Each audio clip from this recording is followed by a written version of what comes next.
हरि ओम श्री गुरुभ्यो नमः।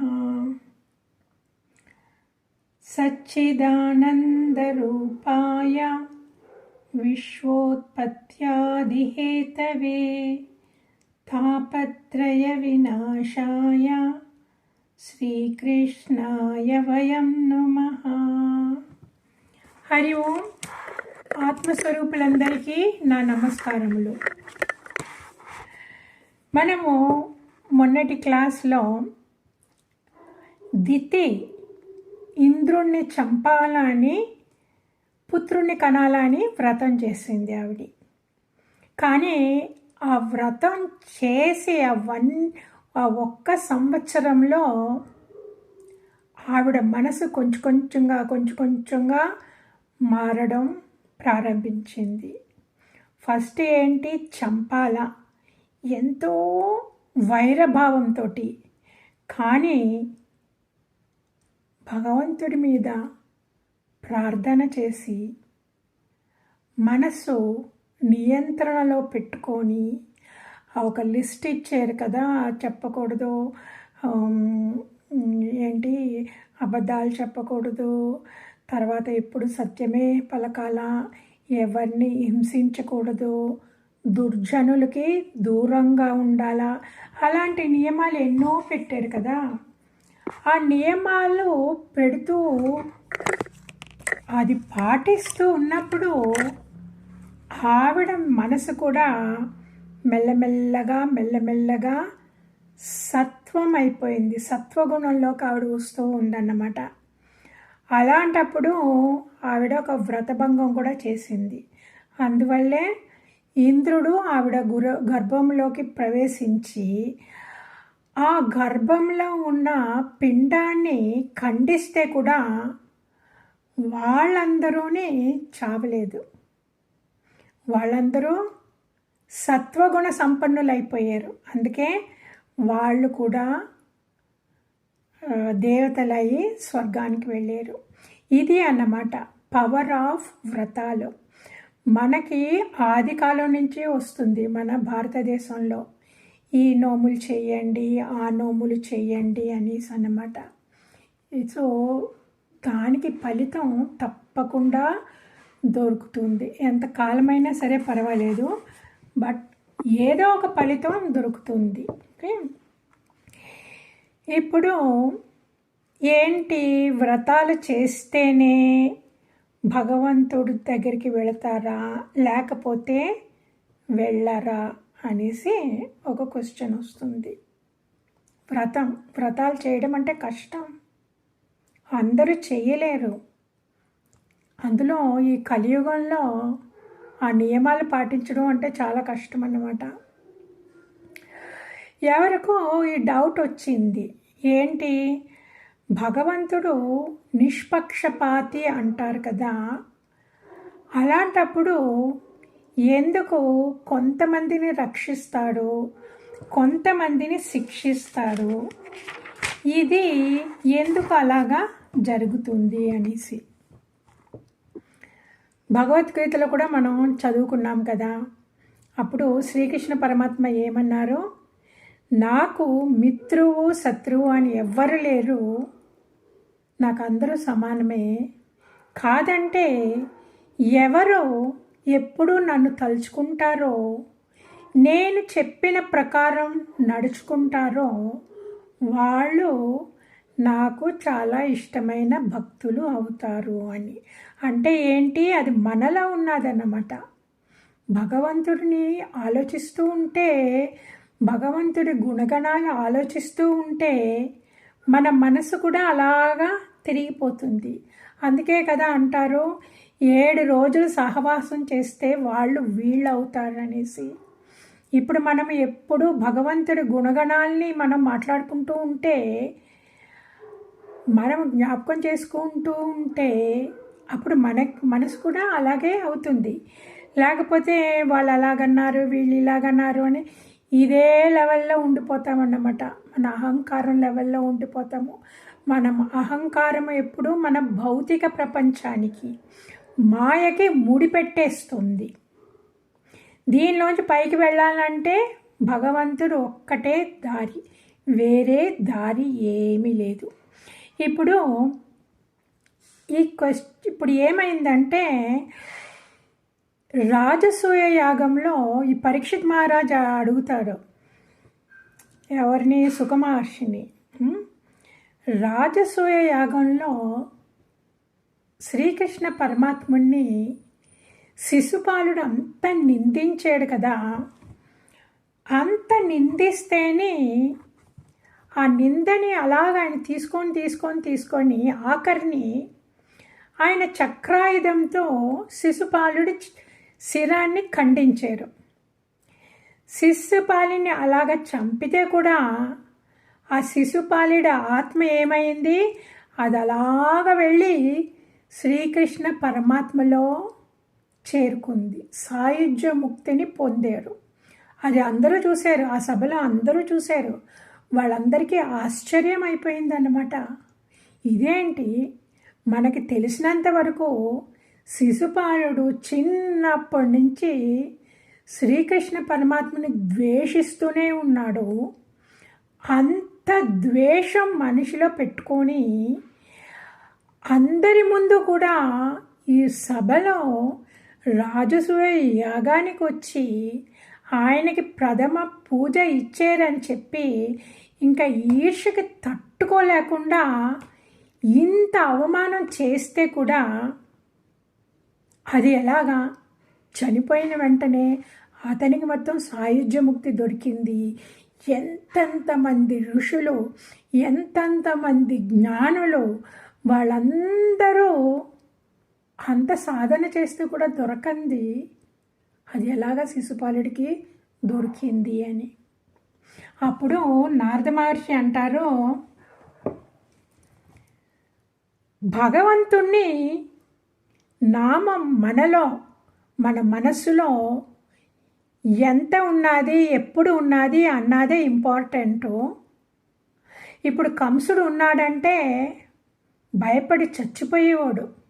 అయ్యో కృష్ణుడు నన్ను చంపేస్తాడు, కృష్ణుడు నన్ను చంపేస్తాడు, కృష్ణుడు నన్ను చంపేస్తాడు, నేను ఎలాగన్నా నేను ప్రొటెక్ట్ చేసుకోవాలా అని భయంతో గడగడలాడిపోయేవాడు. అందుకే ఆ భయానికి కళ్ళు తెరిస్తే కళ్ళు మూస్తే శ్రీకృష్ణుడే ఉండేవాడు. అడిలిపోయి లేచేవాడు. ఎలాగా, కృష్ణుడు చంపేస్తున్నట్టు ఆయన పైన పడుకొని, ఆయన ఛాతీ పైన కూర్చొని ఛాతీ గుద్దేస్తున్నట్టు కళ్ళు వచ్చి లేచిపోయేవాడు. లేకపోతే ఖడ్గంతో పొడి చేసినట్టు కళ్ళలు వచ్చి ఆయనకి అడిలిపోయి లేచేవాడు. ఇప్పుడేమున్నది కంసుడి మనసులో? భయం ఉన్నది, వదలండి. భయం మనసుకు సంబంధించింది, కానీ శ్రీకృష్ణ పరమాత్మ. ఓకే, సో కంసుడు భయంతో కృష్ణునే తలుచుకుంటేవాడు, గోపీలు కృష్ణున్నే తలుచుకుంటేవారు. దేంతో? కామభావంతో. ఎప్పుడు కృష్ణ కృష్ణ కృష్ణ, నీతో మాట్లాడితే ఎంత బాగుంటుంది, నీ పక్కనుంటే ఎంత బాగుంటుంది, నీతో నువ్వు వేణు ఊతుంటే ఎంత బాగుంటుంది, నిన్ను చూస్తుంటే ఎంత బాగుంటుంది, నువ్వు నాతో మాట్లాడితే ఎంత బాగుంటుంది, నువ్వు నా పక్కన కూర్చుంటే ఎంత బాగుంటుంది. గోపికల మనసు ఎప్పుడు ఇలాగే ఉండేది, కామభావంతో. మనసులో ఏముండేది? కృష్ణుడు. ఓకే, ఆ తర్వాత శిశుపాలుడికి ఇలాగా, యశోదాకి ఎప్పుడు నా కొడుకు నా కొడుకు నా కొడుకు నా కొడుకు, నేను కృష్ణుడికి అది వండాలా ఇది వండాలా ఇది వండాలా అనేసి. యాదవులకి కృష్ణుడు మా బంధువు, కృష్ణుడు మా బంధువు. ఇంతకాలం అయిపోయింది మమ్మల్ని వదిలి హస్తినాపురానికి వెళ్ళిపోయి, ఎప్పుడొస్తాడు కృష్ణుడు, ఎప్పుడొస్తాడు, కృష్ణుడు ఉన్నప్పుడు ఎంత చక్కగా ఉండేది, ఇప్పుడు ఈ రాజభవనం అంతా బోసిపోయినట్టు ఉన్నది అని యాదవులు ఎప్పుడు వాళ్ళ మనసులో అదే ఉండేవారు అన్నమాట. ఓకే, ఇప్పుడు పాండవులకి ఎప్పుడూ కృష్ణుడు కృష్ణుడు అత్యంత ప్రియమైన స్నేహితుడు. ఏదన్నా కష్టం వచ్చిందంటే వాళ్ళకి తెలుసు, శ్రీకృష్ణ పరమాత్మతో చెప్తే ఇంకా కృష్ణుడు వచ్చేస్తాడు, మనల్ని రక్షిస్తాడు అనేసి. ఏ ఆపద వచ్చినా సరే వెంటనే వాళ్ళు శ్రీకృష్ణుని తలుచుకుండేవారు. తర్వాత ఆ ఆపద అయిపోయాక అప్పుడు కూడా శ్రీకృష్ణుని తలుచుకుండేవారు. ఎందుకు తలుచుకుండేవారు? కృతజ్ఞతా భావంతో. సో వాళ్ళ మనసులో ఎప్పుడూ శ్రీకృష్ణ పరమాత్మ వాళ్ళ సన్నిహితుడు, వాళ్ళ స్నేహితుడు, ఎప్పుడూ మనల్ని కాపాడుతాడు అని వాళ్ళ మనసులో ఎప్పుడూ ఉండేదన్నమాట. సో ఇప్పుడు శిశుపాలుడికి మనసులో ఎప్పుడూ ఉండేది, కానీ తిట్టుకుంటూ ఉండేవాడు. కంసుడు అలాగే ఎప్పుడూ ఉండేది, కానీ భయంతో. ఇవన్నీనేమో నెగటివ్ ఇమోషన్స్. వాళ్ళ గోపికి, పాండవులకి, యాదవులకి, యశోదాదేవికి అవన్నీ పాజిటివ్ ఇమోషన్స్. సో ఈ ఇమోషన్ పాజిటివా నెగటివా అనేది మనసుకు సంబంధించింది. కానీ శాశ్వతమైనది ఏంటి అక్కడ? శ్రీకృష్ణ పరమాత్మ రూపం. అందువల్లే వీళ్ళు చనిపోయాక శ్రీకృష్ణ పరమాత్మతో ఐక్యమయ్యారు. ఓకే, మనము ఒక రాజు పేరు విన్నాం కదా, వేణ అనేసి. ధర్మరాజు ఈ క్వశ్చన్ కూడా అడిగాడు అన్నమాట. అప్పుడు వీళ్ళందరికీ కూడా ఎంత కష్టము, ఋషులకి కష్టము, జ్ఞానులకి కష్టము, అలాంటిది శిశుపాలుడు మటుకు అది ఎలాగ సాయుధ్యముక్తి దొరికింది. వేణ అని రాజుకి అతను మటుకు ఎందుకు నరకానికి వెళ్ళాడు అంటే, ఆ వేణ అనేవాడు జ్ఞాపకం ఉంది కదా, పృథు మహారాజుకి తండ్రి. ఆ వేణ మటుకు అన్ని చెడ్డ పనులు చేసేవాడు. భగవంతుని ఎప్పుడూ ధ్యానించలేదు. నేనే భగవంతుడు అనేవాడు అని అహంకారంతో అన్ని చెడ్డ పనులు, దుర్మార్గమైన పనులు చేసి ఆయన నరకానికి వెళ్ళిపోయాడు. సో ఇప్పుడు మనకి ఏదైనా కష్టం వచ్చింది, కోపం వచ్చింది అంటే, అందుకే రామకృష్ణ పరమహంస గారు కూడా అంటారు, మీకు ఏ ఇమోషన్ వచ్చినా సరే, ఎలాంటి ఇమోషన్ వచ్చినా సరే, అదంతా శ్రీకృష్ణుడి వైపే మీరు తిప్పండి, మీకు మంచి జరుగుతుంది అనేది అదే అన్నమాట. మన మనసుకి రాగద్వేషాలు చాలా కామన్, అవన్నీ జయించడం కష్టం. కోపం వచ్చిందంటే కూడా శ్రీకృష్ణుడి వైపే తిరగండి. నేను నిన్ను ఇంతకాలంగా పూజ చేస్తున్నాను, ఇంతకాలంగా నీ కథలు వింటున్నాను, ఇంతకాలంగా నేను నీ నామస్మరణ చేస్తున్నాను, నన్ను ఎందుకు వదిలేసేవు? నన్ను ఎందుకు ఈ కష్టాల్లో పెడుతున్నావు? నువ్వు అసలు ఉన్నావా? నేను చెప్పిన మాట వింటున్నావా? లేకపోతే ఊరికే అంటున్నారా నువ్వు ఉన్నావు అనేసి? నాకు నీ నిదర్శనం చూపించు అనండి, కోపంతో అనండి. అప్పుడు మన మనసే కొంతసేపు అయ్యాక నవ్వుకోవడం ప్రారంభిస్తుందంట. రామకృష్ణ పరమహంస గారు అన్నారు, నీ కోపం వచ్చిందంటే కానీ కృష్ణుడి మీదే పెట్టు, నీకు అసూయ వచ్చిందంటే కృష్ణుడి మీదే అసూయ ఉంది. నువ్వు మటుకు అంత అందంగా ఉన్నావు, నీకు మటుకు అంతమంది, అంత రాజభవనము, అంతమంది పరిచారికలు నీ వెనకేలే తిరుగుతారు, నేను చూడు ఒక్కడిని ఒంటరిగా ఉన్నాను, నాకెవరు లేరు అనండి. ఏమీ అవ్వదు. ఈర్ష్య ఉంటే భగవంతుడి పైన తిప్పండి, కోపం ఉంటే ఆయన పైన తిప్పండి, కామం అయితే అది కూడా ఆయన పైన తిప్పండి, అన్నీ సర్దుకుపోతాయి అనేవారు ఆయన. సో ఆయన సర్దుకుపోతారు అనేవారు కదా. నేను ఫస్ట్ అదే చదివాను, అప్పటికి ఇంకా నేను భాగవతం చదవలేదన్నమాట. ఇప్పుడు చూడండి భాగవతంలో చెప్పారా లేదా ఇన్ని ఎగ్జాంపుల్స్. సో వీళ్ళందరూని భగవంతుడిని చేరుకున్నారు. అందువల్ల మనకి ఏమైనా సరే కోపం వచ్చినా, కష్టం వచ్చినా, అసూయ వచ్చినా, అన్నిటికంటేనే చాలా కష్టమైన ఇమోషన్ ఏమంటే జెలసీ. ఆ జెలసీని మనము సాధించడం చాలా కష్టమంట. అందువల్ల అది ఆయన పైనే పెట్టేయండి. ఆయన నిజంగా చెప్పాలంటే అండి, మనం భక్తులు అవ్వడానికి ముందు చాలామందికి ఇది అనుభవం అయి ఉంటుంది. నువ్వు దేవుడివి, నీకేమో అంత పవర్స్ ఉన్నాయి, నీకేమీ అనిపించదు, కష్టం అనిపించదు, ఆ కష్టాలన్నీ నాకే తెలుస్తుంది అన్నామా లేదా? చాలామంది అని ఉంటారు. నేనైతే అన్నాను, భగవంతుడు ఏమంటే నీకంటే అన్నీ ఉన్నాయి, నీకు ఆ పవర్ ఉంది, నాకు ఆ పవర్ లేదు అని. సో అలాగా మనకి చాలా ఎంత భక్తులైనా సరే, మనము ఎంత ఆధ్యాత్మికంగా పెరిగేము అనుకున్నా కూడా మనకి తట్టుకోలేని కష్టం వచ్చేస్తుంది. ఆ తట్టుకోలేని కష్టం వచ్చినప్పుడు ఎవరో ఇలాగ చేశారు, వాళ్ళ మూలానే అలాగయ్యింది అనుకోవద్దు మనము. ఎందుకంటే మనము అనుభవించవలసిన టైం వచ్చింది, అందువల్ల మనము వాళ్ళ ద్వారా అనుభవిస్తున్నామన్నమాట. కానీ మనకే మంచి అదృష్టం రాసి ఉంటే మనకి ఎందుకు ఇలా జరుగుతుంది? మన అదృష్టం బాగోలేదు.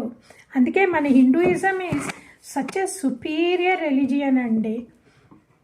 మన శాస్త్రాల్లో చెప్తారు కదా, మన తలరాత అలాగున్నది, వేరే వాళ్ళని అని ఏం ప్రయోజనం లేదు, నా తలరాత అలాగున్నది అని చెప్పేవారు కదా మన పెద్దలు. అది 100% కరెక్ట్. అప్పుడు మనం ఎవరిని దూషించము, కష్టపెట్టము, మనమే ఇది అనుకొని మనం సర్దుకుపోతామన్నమాట. మనం సర్దుకుపోవడం అనేది ఇట్స్ వెరీ ఇంపార్టెంట్.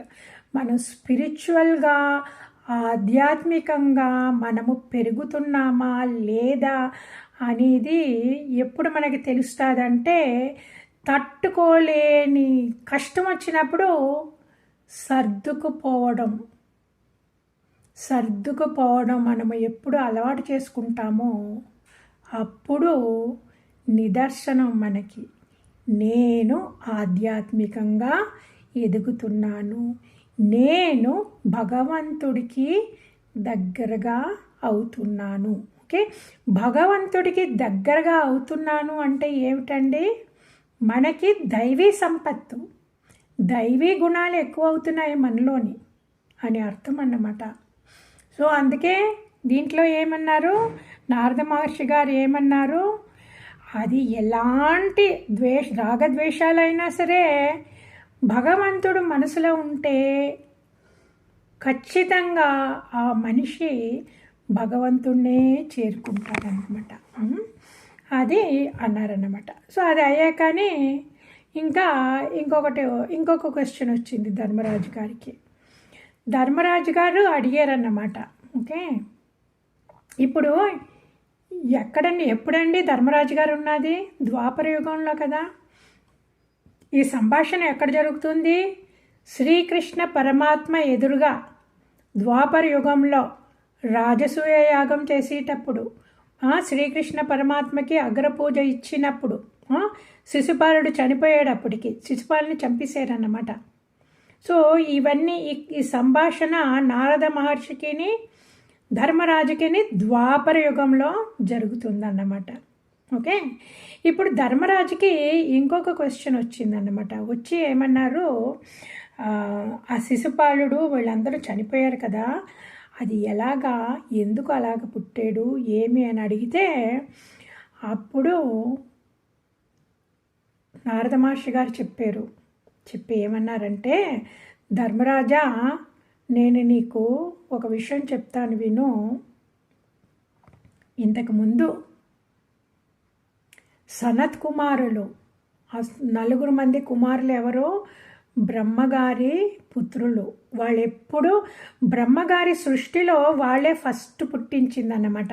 సో వాళ్ళని ఫస్ట్ పుట్టాక మీరు వెళ్ళి సృష్టించండి, జీవరాశుల్ని సృష్టించండి అంటే, పెళ్లి చేసుకొని అంటే ఆయన ఒప్పుకోలేదు. వాళ్ళ 4 అప్పుడు బ్రహ్మగారి కోపం వచ్చి శపించారు, మీరెప్పుడు ఇలాగే ఈ 5 ఏళ్ల పిల్లల్లాగే ఉంటారని.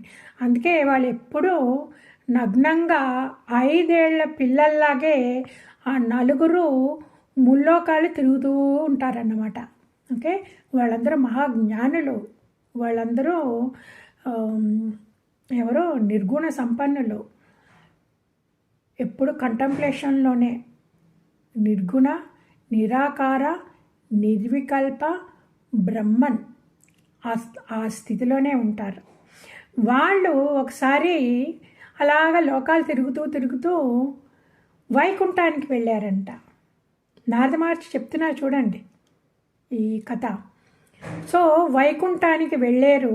ఆ వైకుంఠానికి వెళ్ళినప్పుడు వాళ్ళ వైకుంఠ వైకుంఠ ఆ గేటు దగ్గర ఉంటారు కదా వాళ్ళు పార్షదులు, వాళ్ళు వీళ్ళు నలుగురిని పంపించలేదు. ఇదేంటి వీళ్ళు 4 మంది చిన్నపిల్లలు, బట్టలు లేవు, ఏమీ లేవు, ఇలాగ వచ్చేసారు శుభ్రంగానే, ఏం మాటలు లేవు, ఏదైనా అడిగితేనే ఆన్సర్ చేయటం లేదు, శుభ్రంగా వాళ్ళు వెళ్ళిపోయారంట వైకుంఠానికి. 7 ద్వారాలు, వాళ్ళు 6 ద్వారాలు దాటుకొని శుభ్రంగా వెళ్ళిపోయారు. ఇంకా 7వ ద్వారాలకు వెళ్తుంటే వీళ్ళిద్దరూ జయా విజయులు వాళ్ళు అడ్డుకున్నారు. అడ్డుకొని ఇదేంటి మీరు ఇలా వెళుతున్నారు, వెళ్ళకూడదు అంటే వీళ్ళకి వెంటనే కోపం వచ్చింది. మేమంతా భక్తులము, మేము మహావిష్ణువు దర్శనానికి వెళ్తున్నాము, మీరెవరు, మీకు అహంకారం ఎక్కిపోయింది అనేసి. అంటే వీళ్ళకి వెంటనే కోపం వచ్చి వాళ్ళు అన్నారంట, లేదు మీరు, మేము వెళ్ళి లోపల అడగాల, మీరు అంతవరకు వెళ్ళకూడదు, అదిని ఇప్పుడు విశ్రాంతి తీసుకుంటున్నారు మహావిష్ణువు అని. సో అప్పుడు ఆర్గ్యుమెంట్ అయ్యింది. ఆర్గ్యుమెంట్ అయ్యాక వీళ్ళకి కోపం వచ్చేసింది. ఈ కుమారులకి మీరేమో ఆయన గేటు దగ్గర ఉండి కాపలా కాసేవాళ్ళు, మేము బ్రహ్మజ్ఞానులము, నీకు ఇంత అహంకారమా? భగవంతుడికి దగ్గరలో ఉన్నామని మీకు అహంకారం ఉన్నది. భగవంతుడి దగ్గరలో ఉంటే ఏంటి, మీరు వినయ విధేయతలతో ఉండాలి, కానీ మీ దగ్గర ఆ వినయ విధేయతలు ఏమీ లేవు. మీరు భగవంతుడి దగ్గర ఉండడానికి అర్హులు కారు. మీరు భౌతిక ప్రపంచంలో పడిపోండి, అసురుల్లాగా పడిపోండి, భగవంతుడి దగ్గర నుంచి దూరం అయిపోండి అనేసి శపించారు.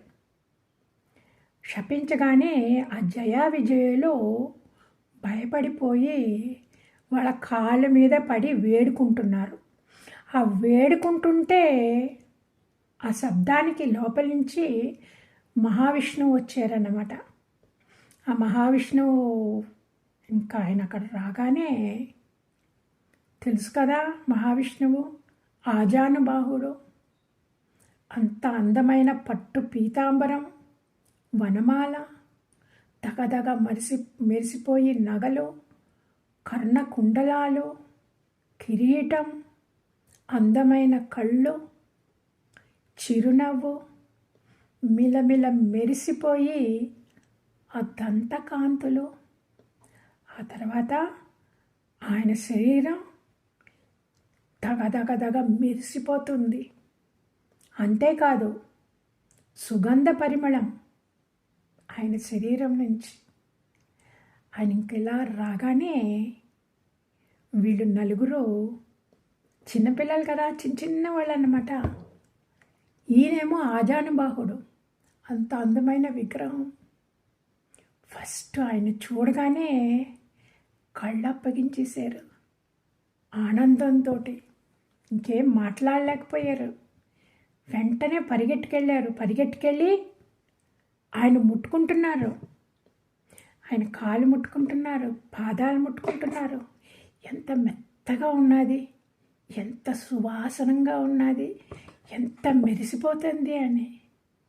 ఇంకొక అతను ఆయన కాళ్ళు పెట్టుకొని ఆ పీతాంబరాన్ని పట్టుకొని ఎలాడుతున్నారు.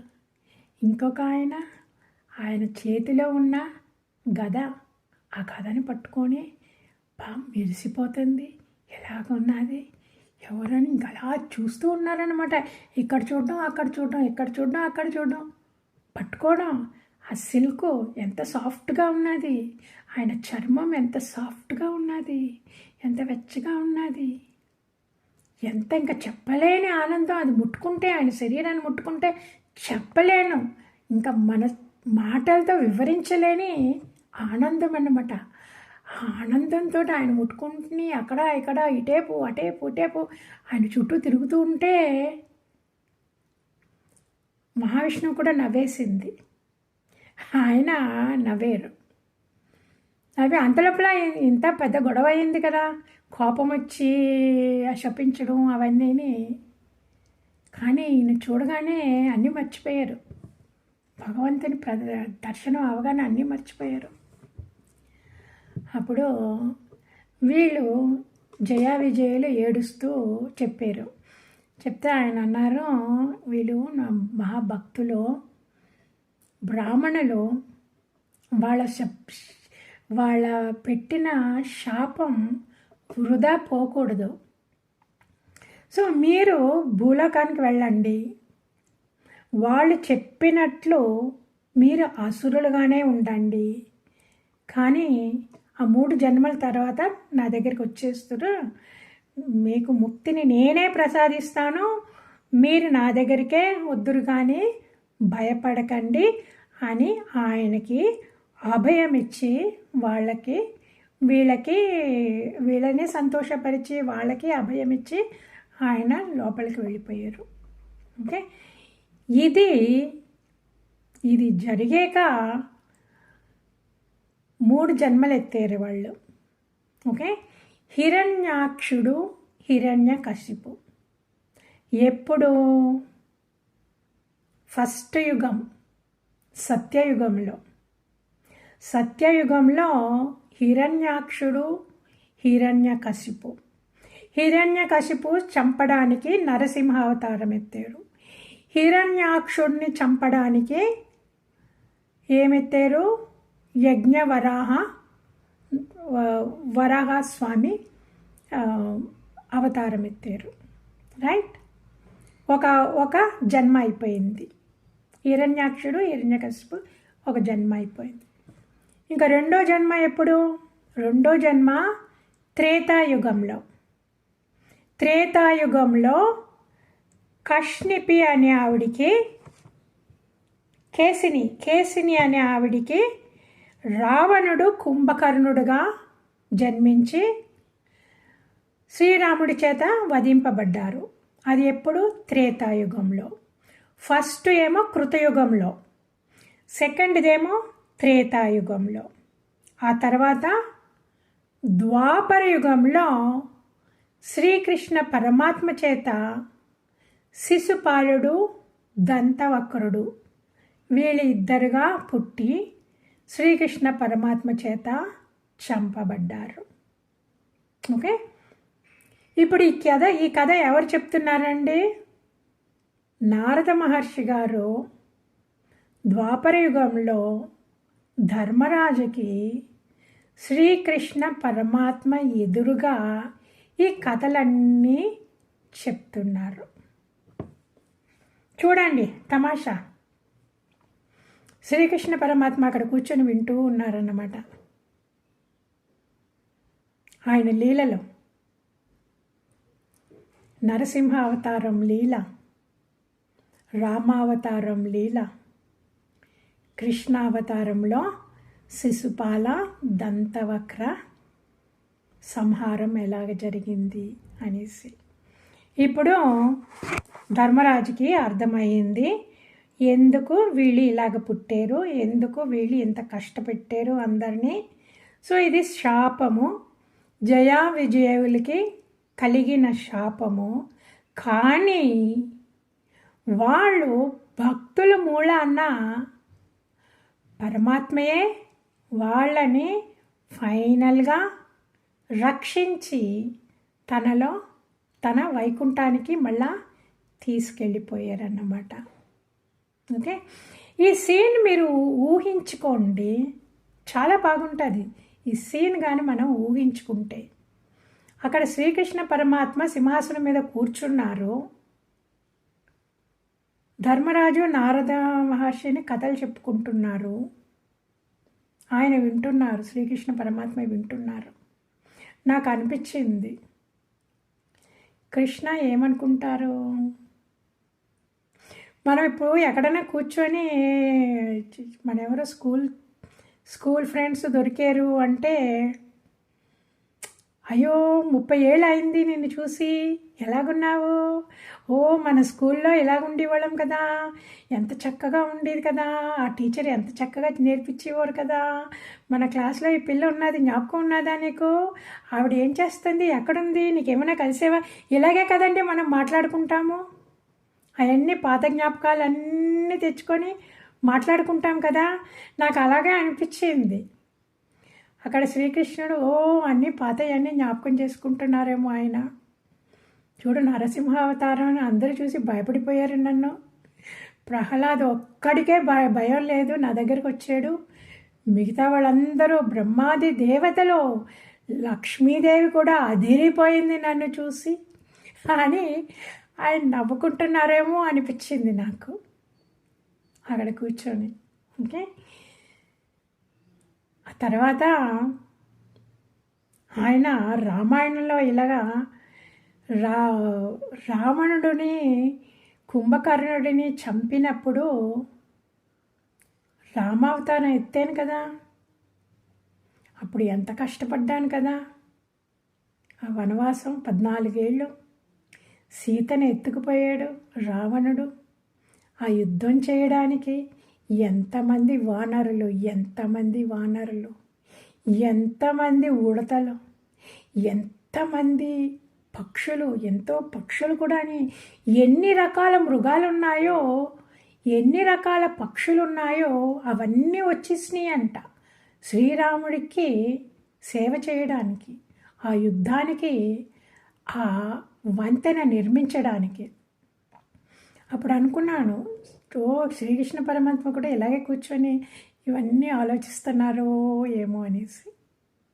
చాలా బ్యూటిఫుల్గా ఉంటుందండి. అలాగ మనము చాలా లోతుగా వెళ్ళాలన్నమాట. మనం అలా లోతుగా వెళ్ళేము అంటే మనం ఇంకా ఆయనలోనే ఉండిపోతాము. ఇప్పుడు రావణాసురుడు కుంభకర్ణుడి వధ అని జ్ఞాపకం రాగానే మనకి రామాయణం జ్ఞాపకం వస్తుంది కదా. ఆ రామాయణ సీన్ని మనం మనసులో ఊహించుకోవాలి. అప్పుడే ఏమవుతుందంటే అండి, మన మనసులో ఎన్నెన్నో రాగద్వేషాలు ఎంతో జన్మల నుంచి పేరుకుపోయినాయి. దానినే వాసనలు అంటారు కదా. ఆ వాసనలన్నీ చెరిగిపోతాయి. ఇలాంటి విషయాలు మనసులో పెట్టుకొని అవన్నీ గుండెకి హత్తుకుండే విషయాలు ఇవన్నీ. నరసింహావతారం మనం జ్ఞాపకం చేసుకున్నామంటే అండి, ఇప్పుడు మనం సినిమాలు కూడా ఉన్నాయి కదా, ఎంత చక్కగా ఆ సినిమాలో పోర్ట్రే చేశారు కదా. నరసింహ అవతారం ఆ స్తంభంలోంచి వచ్చేటప్పుడు ఇంకా ఎంత భీకరంగా ఉంటుంది, ఎంత భయం వచ్చేలాగా ఉంటుంది మనందరికీ. అందులో ఆ సౌండ్ వేరే, ఆ సౌండ్ ట్రాక్ అది పెట్టించి ఇంక ఎలాగుంటుంది. దీంట్లోనే ఇలాగుంటే ఇంకా ఇంకా ఆలోచించుకోండి. నిజంగా నరసింహుడు పరమాత్మ ఆ స్తంభాన్ని పగలగొట్టుకొని అలాగ వచ్చేసారు.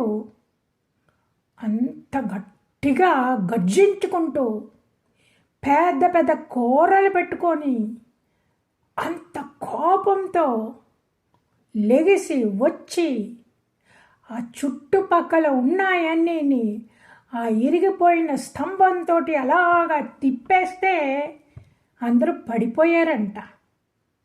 పడిపోయిన వాళ్ళు పడిపోయారు, పారిపోయిన వాళ్ళు పారిపోయారు. ఆ స్వరూపం, ఆ వికృత స్వరూపము చూసి గడగడలాడిపోయారు అందరూని.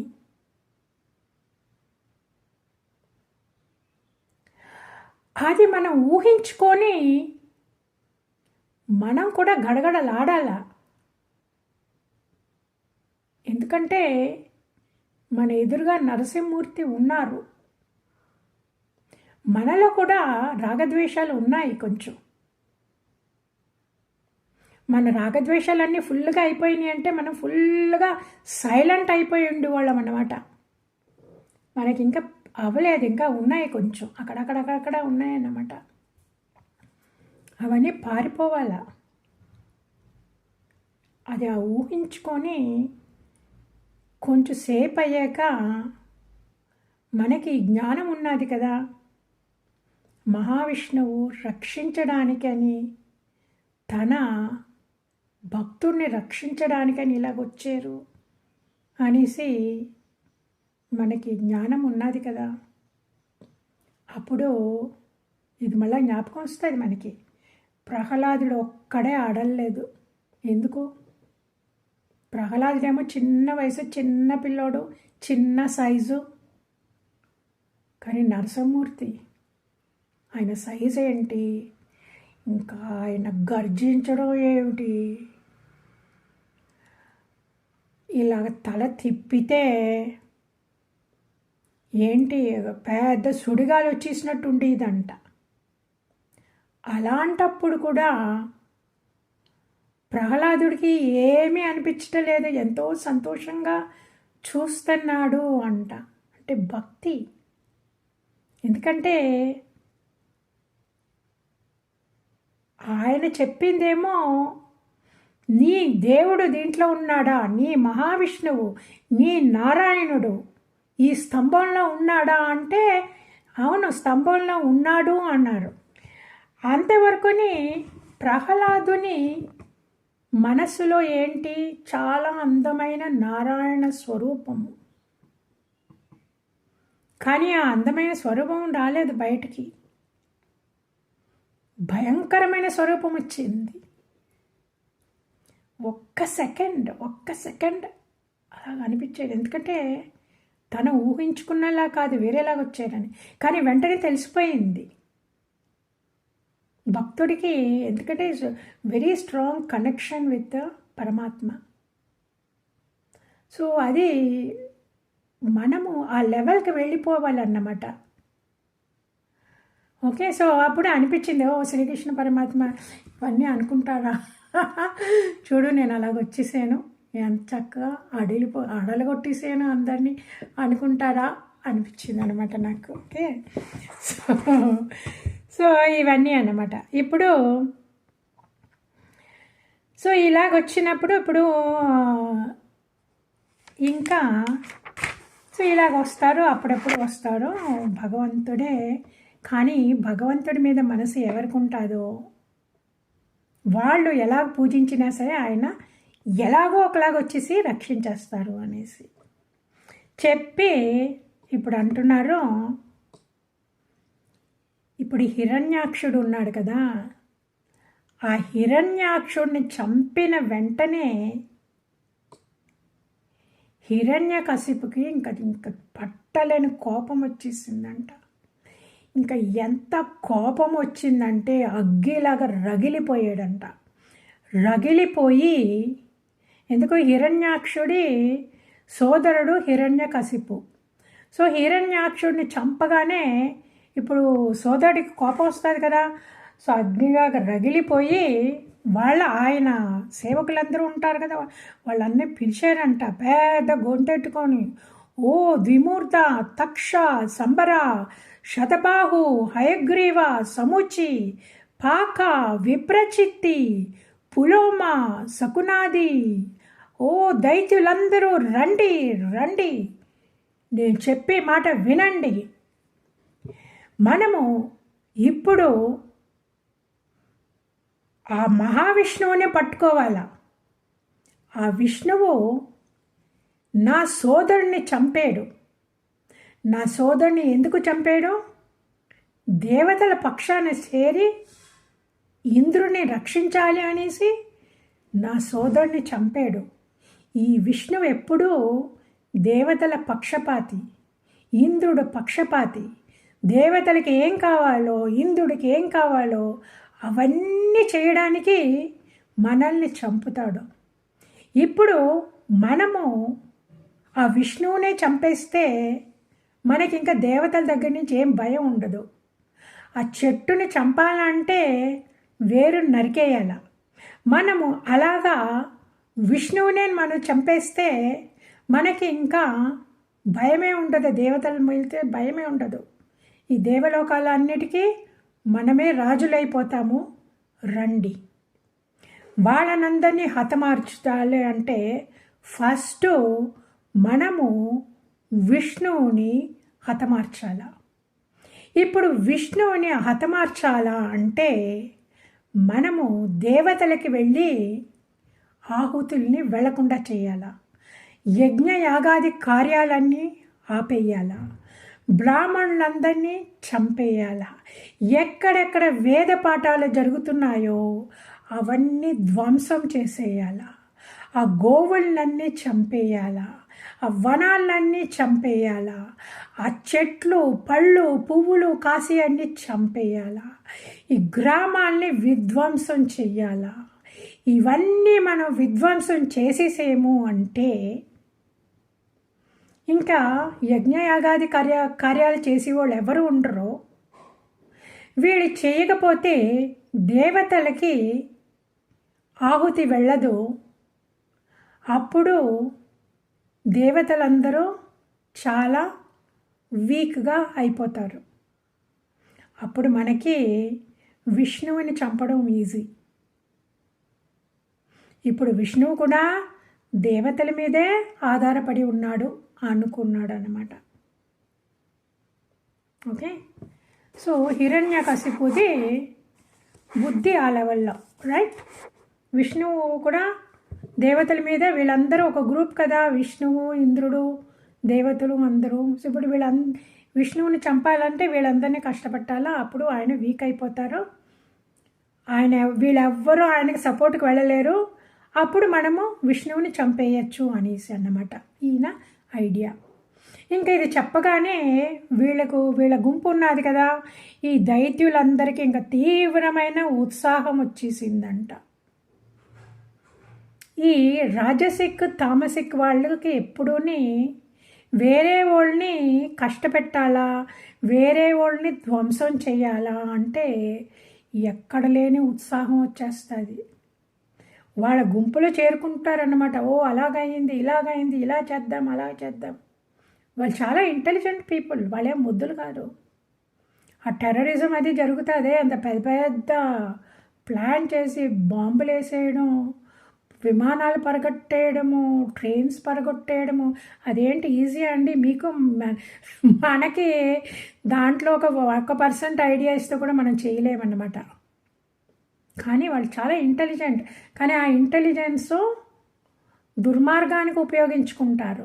సో వీళ్ళకు కూడా నాలెడ్జ్ ఉన్నది, అన్నీ ఉన్నది, కానీ ఆ దుర్మార్గత్వము, రజస్ అండ్ తమోగుణం ప్రధానంగా ఉన్న వాళ్ళని ఇవన్నీ చేయడానికి వాళ్ళందరూ సిద్ధపడి ఇంకా ఏంటి ఆ గొల్లపల్లెల్ని, గ్రామాల్ని, ఆశ్రమాల్ని కాల్చి బూడిదలు చేసేసారన్నమాట. ఇంకా అన్నీ వైదిక కర్మలన్నీ నిలిపేశారు. బ్రాహ్మణులు అడిలిపోయారు, యజ్ఞాలు చేయడానికి వీల్లేదు, వేదాలు పాడడానికి వీల్లేదు అని భయపడిపోయి పారిపోయారు. అందరూ నోరు మూసుకున్నారు. శబ్దం వినబడితే ఇంకా ఎక్కడ వచ్చి మమ్మల్ని చంపేస్తారు అనేసి దాక్కున్నారన్నమాట. ఓకే, సో ఇలాగా ఆచారు. ఆ తర్వాత ఆ దేవతలందరూ వాళ్ళ చోట్ల ఉంటే కదా వీళ్ళందరూ అక్కడికి వెళ్ళి వాళ్ళని కష్టపెట్టేది. వాళ్ళందరూ స్వర్గాన్ని వదిలేసి భూలోకంలో దాక్కోవడానికి వచ్చారంట. అజ్ఞాతంగా భూలోకంలో దాక్కోవడానికి వచ్చారు. ఆ దేవతలకు అసలు భూలోకం అంటే వాళ్ళకి నచ్చదు. ఎందుకంటే ఈ భూలోకంలో ఉన్నది వాసన. ఎందుకంటే మన అన్ని శరీరాలు పాంచభౌతిక శరీరాలు. ఆ పాంచభౌతిక శరీరాల్లో పృథివీ ఎక్కువ పార్ట్. అందుకే శరీరాలన్నీ వాసన వస్తాయన్నమాట. అందుకే కదా మనం ఒకరోజు స్నానం చేయకపోతే మనము నెక్స్ట్ డే ఎలాగండి చెమట వాసన వచ్చేస్తుంది, నోరు వాసన వచ్చేస్తుంది, దుర్గంధం వస్తుంది అన్నమాట. అలాగే సో అందువల్ల వాళ్ళకి భూలోకం అంటే ఇష్టం ఉండదు, కానీ వాళ్ళకి వేరే విధి లేదు. దేవలోకాల్లో ఉంటే వీళ్ళందరూ వచ్చి మమ్మల్ని చంపేస్తున్నారు, భూలోకంలో ఎక్కడో మనుషుల్లాగా ఎక్కడో ఆ మూల ఈ మూల వెళ్ళి దాక్కుందామని వాళ్ళు దేవతలు కూడా వచ్చి భూలోకంలో దాక్కున్నారంట. ఓకే. సో వీళ్ళందరికీ ఇన్స్ట్రక్షన్ ఇచ్చేసారు. వీళ్ళందరూ చేయవలసిన ధ్వంసం అంతా చేస్తూ ఉన్నారు. ఇక్కడ హిరణ్యకశిపు వాళ్ళ ఇంటికి వచ్చేస్తే వాళ్ళ సోదరుడి భార్య ఆ హిరణ్యాక్షుడు శరీరం దగ్గర వాళ్ళ బంధుమిత్రులు అందరూ బోరని ఏడుస్తున్నారంట. ఇంకా వాళ్ళ ఆవిడ ఆవిడ పత్ని ఏడుపు ఇంకా ఎంత అంటే ఓదార్చడానికి కష్టమైపోయిందంట. అప్పుడు హిరణ్యకశిపుడు తత్వం ఉపదేశం చేశాడంట. చూడండి, ఆయన మహాజ్ఞాని, ఆయనేమో ముద్దు ఏం కాదంటే తమస్సు రజస్సు ఎక్కువ మూలాన్ని ఆ సత్వగుణంలో సంపాదించిన నాలెడ్జే కింద ఉన్నది. ఈ సత్వ రజో తమో గుణాలు పైకొచ్చి ఆయన్ని అలాగా కర్మలు చేయడానికి ఆయన్ని ప్రేరేపించిందన్నమాట. సో ఇప్పుడు తత్వం ఉపజేస్తున్నాడు, చేసి చెప్తున్నాడు, అమ్మా మీరు ఎందుకు ఇంత ఏడుస్తున్నారు?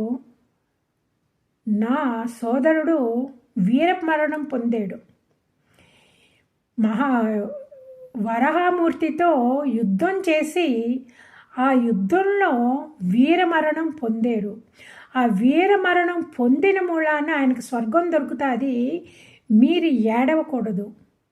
ఈ శరీరం అన్నది తాత్కాలికం. ఈ శరీరానికి సంబంధించినదే ఈ బంధువులు. కానీ నిజానికి ఆ జీవుడికి చావు అనేది లేదు. ఆ జీవుడు ఈ శరీరంలో ఉన్నంత వరకుని ఈ శరీరంలో చేయవలసిన కార్యాలు ఏమున్నాయో ఆ కార్యాలు చేస్తాడో. ఒకప్పుడు ఈ శరీరాన్ని వదలవలసి వస్తుంది, కానీ అతనికి చావు అనేది లేదు. ఈ శరీరం ఏమైనా సరే, ఎంతకాలం ఉన్నా సరే ఒకరోజు పడిపోవలసింది. అందువల్ల జరగవలసింది జరిగింది. ఆయన వీరమరణం పొందాడు. మీరు ఇంకా ఏడవకండి. ఆ జీవుడు కర్మ ప్రకారము వేరే శరీరాన్ని దాల్చుతాడు.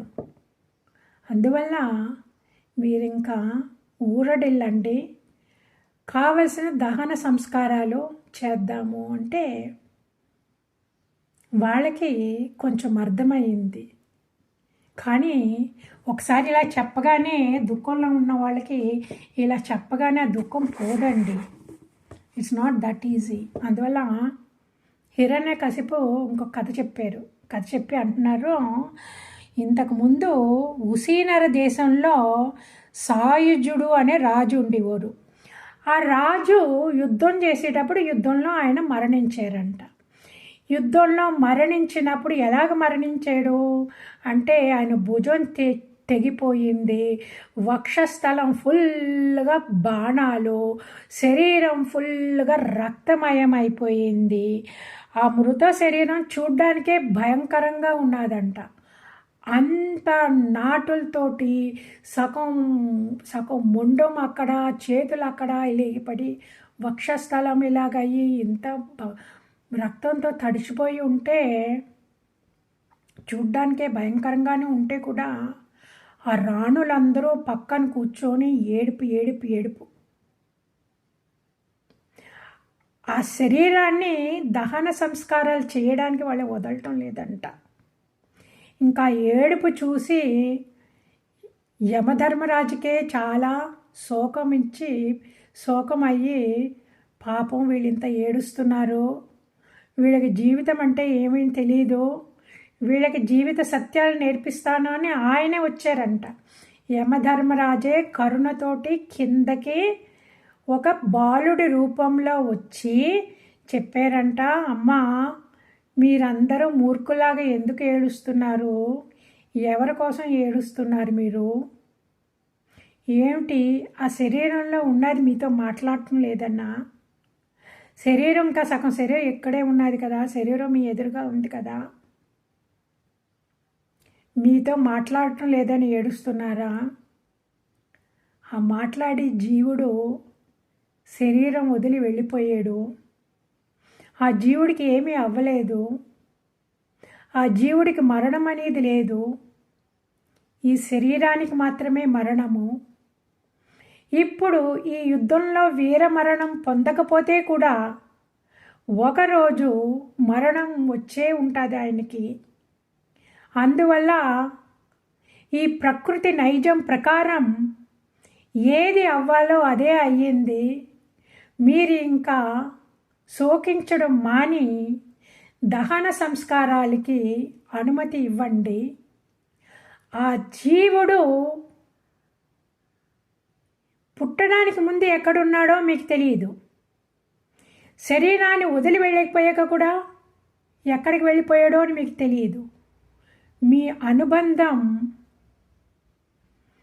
ఆ శరీరంలో ఉండి మాట్లాడిన మూలాన్ని మీకు నావాడు, నా బంధువులు, నా పుత్రులు అన్న మమకారం అంతే. ఆ శరీరం వదిలిన వెంటనే ఆ జీవుడికి మీకు ఏమీ సంబంధం లేదు. ఇదియే ప్రకృతి నైజన్యం. దీంట్లో జరిగింది ప్రకృతిలో ఎలా జరగాలో అలాగే జరిగింది. అందువలన మీరు ఇంకా దుఃఖించకండి. దహన సంస్కారాలు చేయడానికి అనుమతి ఇవ్వండి అన్నారంట. అప్పుడు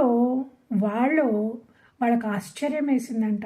అయ్యో, ఇంత చిన్న పిల్లోడు ఇంత జ్ఞానం ఉన్నదా అని వాళ్ళు ఆశ్చర్యపోయారంట. ఆ ఆశ్చర్యంలో వాళ్ళ దుఃఖం కూడా సగం తగ్గిపోయింది.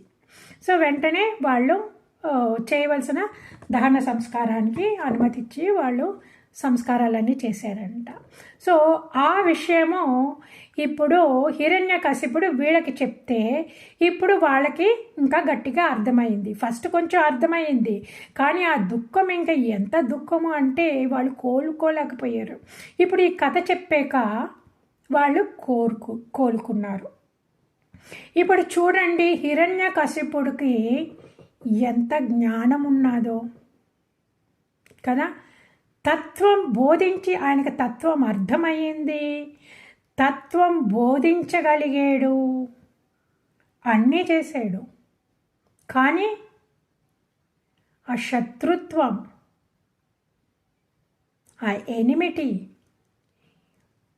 ఆ విష్ణువు నా సోదరుని చంపాడు, నేను చంపి తీరుతాను, నేను ఈ శరీరాన్ని పెట్టుకొని ఇప్పుడు ఏదన్నా మనము సాధించాలంటే ఇప్పుడు మనమందరి జీవులే కదా. ఇప్పుడు మీకు తెలిసిపోయింది కదా. ఇప్పుడు నేను మాట్లాడుతున్నాను అంటే నేను జీవుడు మాట్లాడుతున్నాను, ఈ శరీరం మాట్లాడటం లేదు. నేను అని జీవుడు ఈ శరీరం ద్వారా మాట్లాడుతున్నాను. ఒకరోజు ఈ శరీరానికి నాకు కనెక్షన్ పోతుంది, అప్పుడు నేను మాట్లాడలేను. నేను మాట్లాడాలి అంటే కూడా నేను ఇంక ఈ శరీరంలో మాట్లాడలేను కదా. అలాగా ఈ జీవుడికి హిరణ్యకశిపుడికి ఎందుకు ఇంత ఇది అయిందంటే మనసుతోటి మమైకమైపోయాడు జీవుడు. ఆ మనసులో ఉన్న రాగద్వేషాలు, ఆ రాగద్వేషాలని దాటుకొని మాట్లాడుతున్నాడు.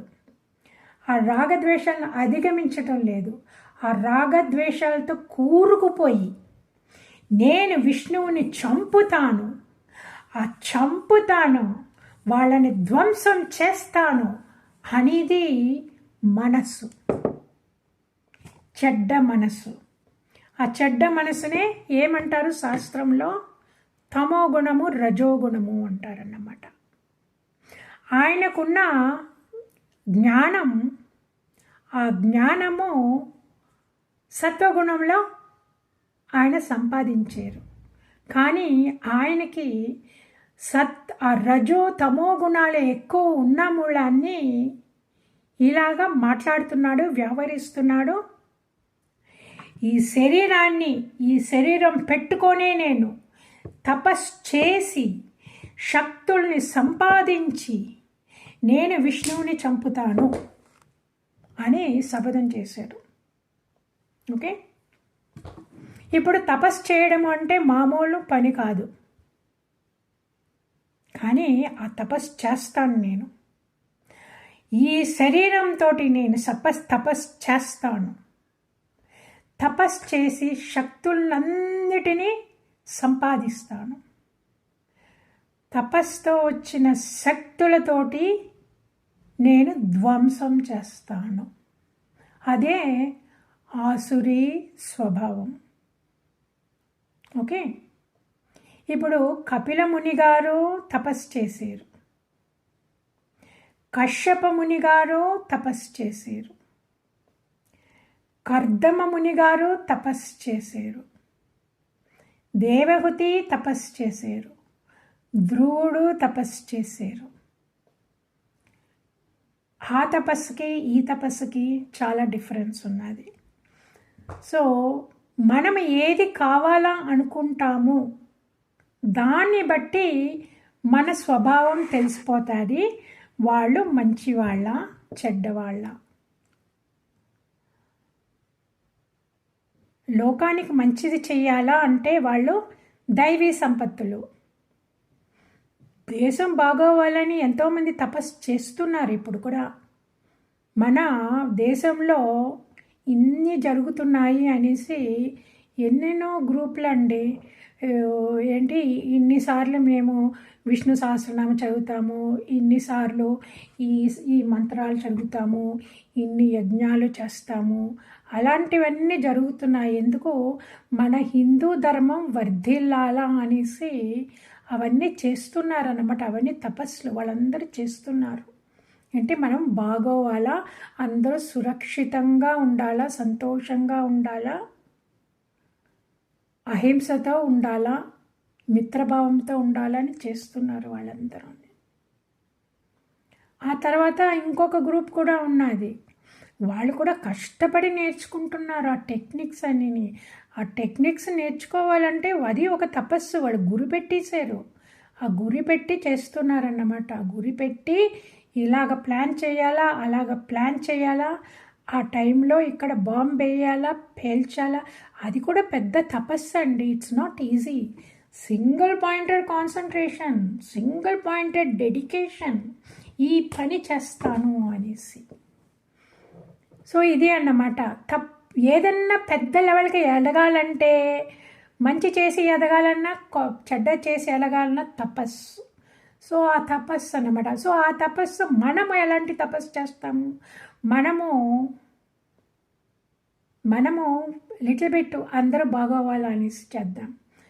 బట్ మనం ఏం చేస్తాము అంటే, నా మనసు ప్యూరిఫై అవ్వాలనేసి, నేను భగవంతుడిలో కలిసిపోవాలని. సో మనము భగవంతుడిలో కలిసిపోవాలా అని చేసి తపస్సు సెల్ఫ్లెస్. ఎందుకంటే అందరూ ఇలాగ చేసేసారంటే అండి, ఇంకా దేశంలో యుద్ధాలు అనేదే ఉండదు, శత్రుత్వం అనేదే ఉండదు. కానీ ఈ లెవెల్కి రావడం చాలా కష్టం. ఏదో దేవుడి దయ వల్ల మనము ఈ లెవెల్లోకి ఇదే మనము లక్ష్యంగా పెట్టుకొని మనం చేస్తున్నాం. ఓం సర్వే భవంతు సుఖినః, సర్వే సంతు నిరామయః, సర్వే భద్రాణి పశ్యంతు, మా కశ్చిత్ దుఃఖభాగ్ భవేత్. ఓం శాంతి శాంతి శాంతి. హరి ఓం. శ్రీ గురుభ్యో నమః. హరి ఓం.